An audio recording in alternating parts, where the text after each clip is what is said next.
Hello, I'm Katie. Still. I'm back reading No Bad Parts by Richard C. Schwartz, PhD, Healing Trauma and Restoring Wholeness with the Internal Family Systems Model. So, get myself in the middle here. There we go.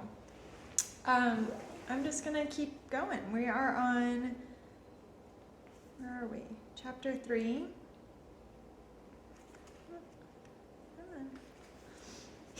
Chapter 3, This Changes Everything. Okay, have my tea.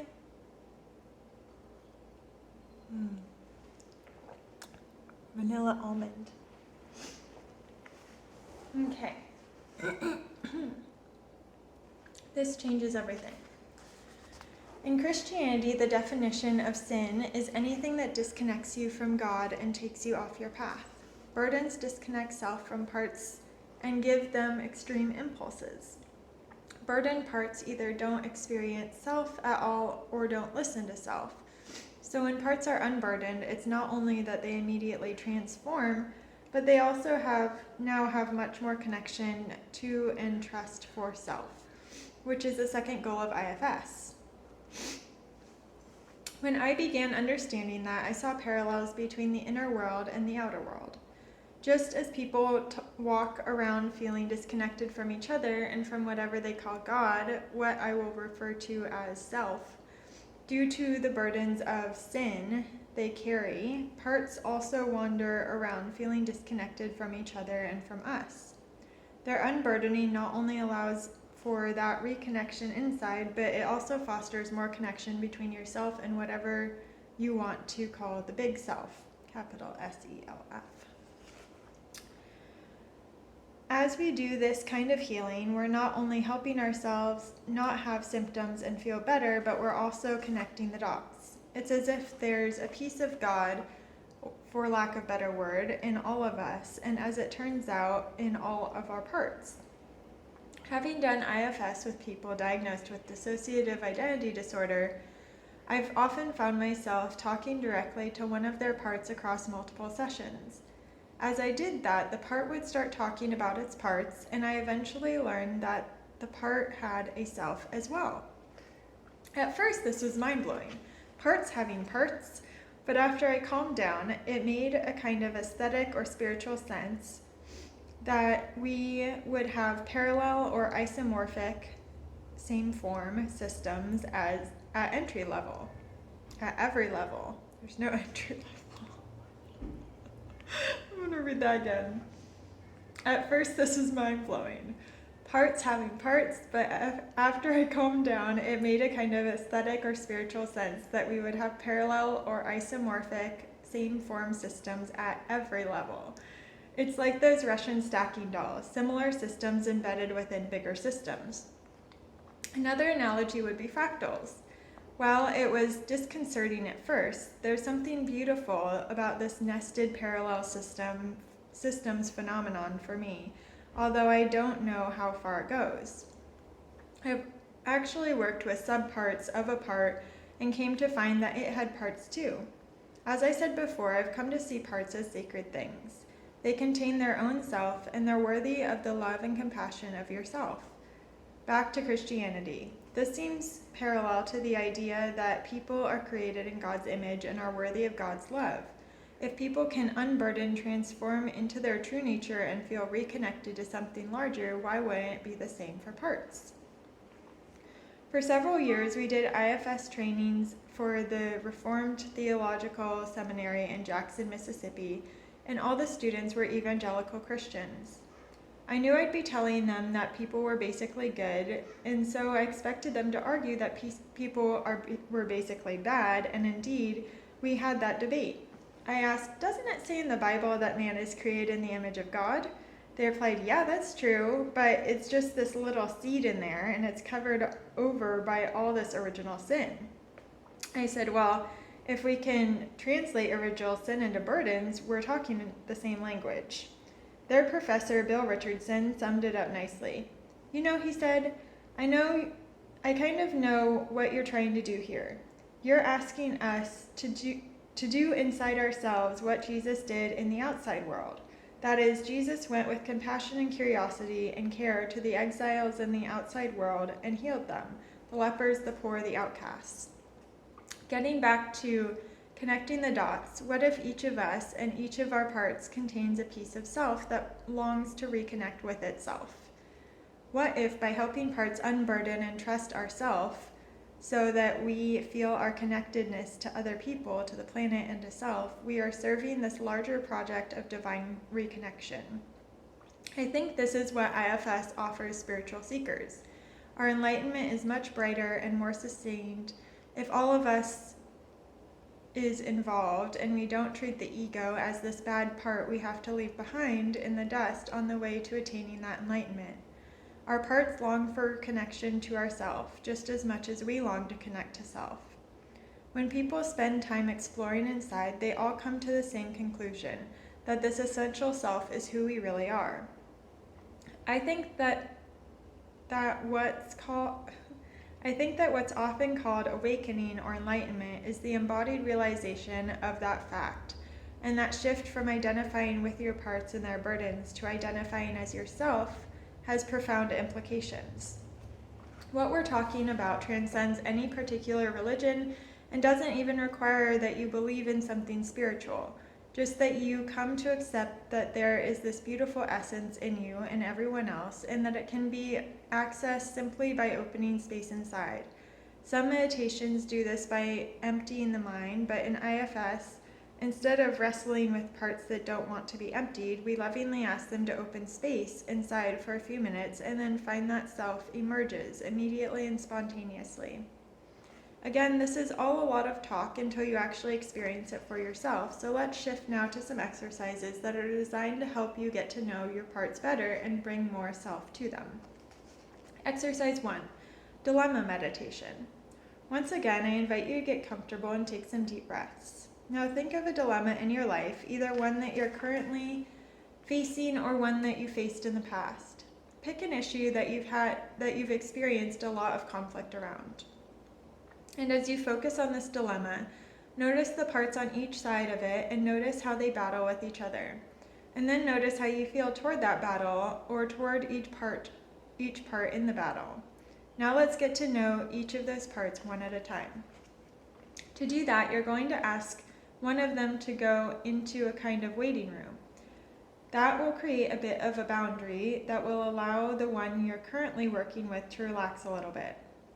So get to know the one who's not in the waiting room first, and again, notice what you're feeling toward it. If you're feeling anything negative, you're going to ask the parts associated with those negative feelings to just let you get to know it for a few minutes. We're not going to give the attended to part more power to take over and get whatever it wants. We're just going to try to get to know it. To do that, the one you have in the waiting room, or any of its allies who are making themselves known, needs to pull its energy out of you. You can reassure it, that is, the one in the waiting room, that it'll have a time with you too, so maybe that will help it be a little more patient. If you can get to a point of at least being curious about the one who's not in the waiting room, go ahead and follow your curiosity and ask it what it wants you to know about its position. Why does it take such a strong position on this issue? What is it afraid would happen if the other one took over and won the battle? As you listen to it, you don't have to agree or disagree. Just let the part know that you respect it, you care about it, you're there with it, and you hear it. See how it reacts. In the next minute or so, I want you to ask the part you've been speaking with to go into a separate waiting room. Then let the other one out so you can get to know it in the same way. And again, you're trying to have an open heart and open mind as you listen to its side. You don't have to agree, you just kind of want to get where it's coming from, why it's so charged up about this, and what it's afraid would happen if the other side won, and so on. After you've worked with that second part for a while, ask if it would be willing to talk to the other one directly. Reassure it that you will be there to mediate and to make sure they stay respectful toward each other. It's okay if the part's not willing to do that. If that happens, you won't take the next steps, but if it is willing, then invite the other one to come and sit down with the two of you. Now you're going to kind of be their therapist as they talk to each other about this issue. And again, your job isn't to take a side, it's just to help them get to know each other in a different way and make sure they respect each other when they talk. Remind them that they're both a part of you, so they have that in common. Then just see how they react as they get to know each other in this different way. Notice what happens to the dilemma. At some point, pause your discussion. Let them both know that you can meet with them more regularly in this way and ask them if they would be willing to give you their input on dilemmas in the future. But then trust you will make the final decision. They would act more like advisors to you rather than having the responsibility of making bigger decisions like this one on their own. See how they react to that idea. As before, it can help to remind them of who you are, age-wise, etc., and who you are not. In the next minute or two, thank them both for however much they did, and be sure to remind them that you're going to try to return. Then begin to shift your focus back to the outside world. If your parts cooperated, it's likely you found that they didn't really know each other. This is because they've been in polarized roles with each other and had extreme visions of who the other one was. We see the same thing play out in internalized conflicts as well as within countries, companies, families, and couples. The more extreme one side gets, the more the other side has to get extreme in the other direction. This process happens at all levels of human systems, particularly when there isn't good leadership, and it's no less true with inner systems. Most of us have neglected our inner worlds, and we've left it to these inner children to try to make these big decisions and hash it out as we've been busy out here. One shot at this probably isn't enough to stop the battle because the stakes feel so high for each part, and the idea of totally relaxing into anathema is anathema to them. But at least they feel a little more connected to you and to each other. This is the kind of new leadership that I'm inviting you to try out inside. Really, it's the same approach I use when working with a couple. I listen to one, then I listen to the other, and in doing so, I make a connection so they both trust me. Then I bring them together, make sure they're respectful, and have them talk in this different way. Check-in. By now I've led you through 4 different exercises designed to help you either get to know your parts or have them get to know you. Maybe it's gone smoothly and you're feeling pretty good about that, but it wouldn't be uncommon at all if you couldn't do one or all of the exercises, or you were only able to do pieces of them. A lot of that has to do with how ready your parts are to let you invade their world this way, and how much they trust you and trust each other to open space and separate. So if they're not stepping back, for example, it doesn't mean you're failing. It simply means that it will take some more time to build up their trust in you and to help them get to know you better. If you have been able to do the exercises, it simply means that for whatever reason your parts have a certain amount of trust in you already and are willing to open space. That's not true for all of us. Unfortunately, some of us have had plenty of terrible experiences in our lives, but that just means that it might take a little more time for our parts to trust that this type of dialogue will be useful. At this point, you may also find yourself having strange experiences during the exercises. Maybe you become unusually sleepy, find yourself thinking about other things you have to do, or get a headache. None of that is uncommon. When protectors aren't ready, they feel like they've got to distract you and take you out in some way that makes it more difficult for you to do the exercise. Don't fight them on it. My advice is to just get to know the resisting ones from this curious place. Find out what they're afraid of and honor their fears. Tea time.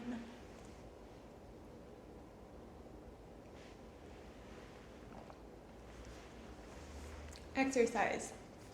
Working with a challenging protector. This exercise can prove challenging, especially if you're new to IFS work.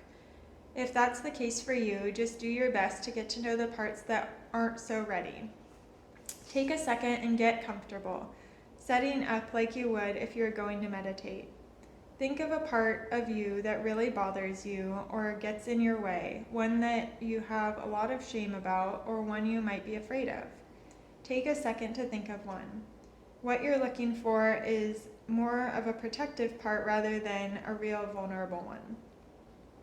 Some people immediately focus on their inner critics for this exercise, so if you're having trouble finding one, that usually does the job. As you focus on the part, notice where you find it in your body or around your body, and while you focus on that place, notice how you feel toward this part. Because of what you're looking for, you're probably going to have some strange feelings toward it. Place this part of you in a contained room in there. That will help other parts of you to drop their weapons and feel a little safer. Make it a comfortable room, but one that it can't get out of and that you can see through a window. And let all these other parts that have issues with it know that for the duration of the exercise, it's going to stay contained. So ask them to relax just a little bit so you can get to a point of curiosity toward the one in the room. See if they're willing to do that. If they're not willing to separate, again, that's okay. You can spend the rest of the time just getting to know them and their fears of this other part, or what issues they have with it. If you can get to a point of curiosity of any kind, of openness toward the part that's in the room, then let it know that and see what it wants you to know while it stays contained. See if you can communicate with it through the window. What does it want you to know about itself? What's it afraid would happen if it stepped out of its role? If it answered that question, then see if it's possible to extend some appreciation to it for at least trying to protect you and see how old it thinks you are. If it thinks you're a different age than you actually are, go ahead and update it. See how it reacts. Now ask this part some version of the following question. If you could change or heal what you're protecting so that it wasn't really an issue anymore and you were freed from this responsibility of protection and could do something else, what would you like to do? That is, if the part were totally liberated from its role, what else would it choose to do?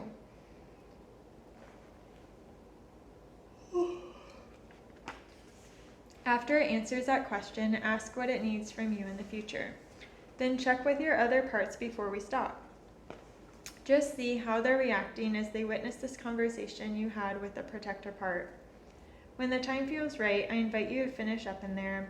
Thank your parts for anything they let happen, letting them know this isn't your last visit, taking deep breaths again if that helps, shift your focus back outside.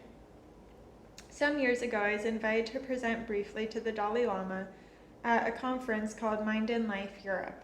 I talked with him about what I've been covering here, and then I asked him a question.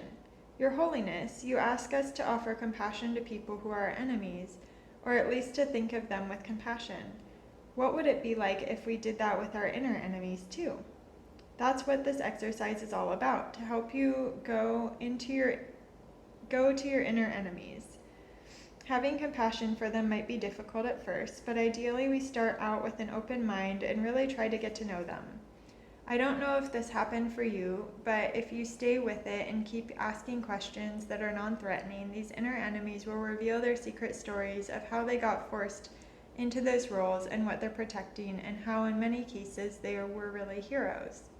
As Henry Wadsworth Longfellow wrote, if you could read the secret history of our enemies, we should find in each man's life sorrow and suffering enough to disarm all hostility. We go to an inner enemy and listen to their secret histories, and inevitably it does dissolve all the hostility in other parts of you that didn't like it. That's really great for inner enemies. They're all good parts forced into roles they don't like, they don't deserve, and they're eager to leave, but they just don't think it's safe enough to do that. Part of why they don't think it's safe is because they don't trust you as a leader. Your coming to them this way is helping to build that trust. One more thing. You might find as you do this work that things start to shift both in your inner life and in your outer life. As you adopt this different paradigm, it's hard to look at people the same way, which means that you begin to relate to them in a different way. Some people may have trouble with these changes in you, but some people will surely welcome it. Chapter 4. Thanks for joining me. I will see you again soon for Chapter 4. Ciao.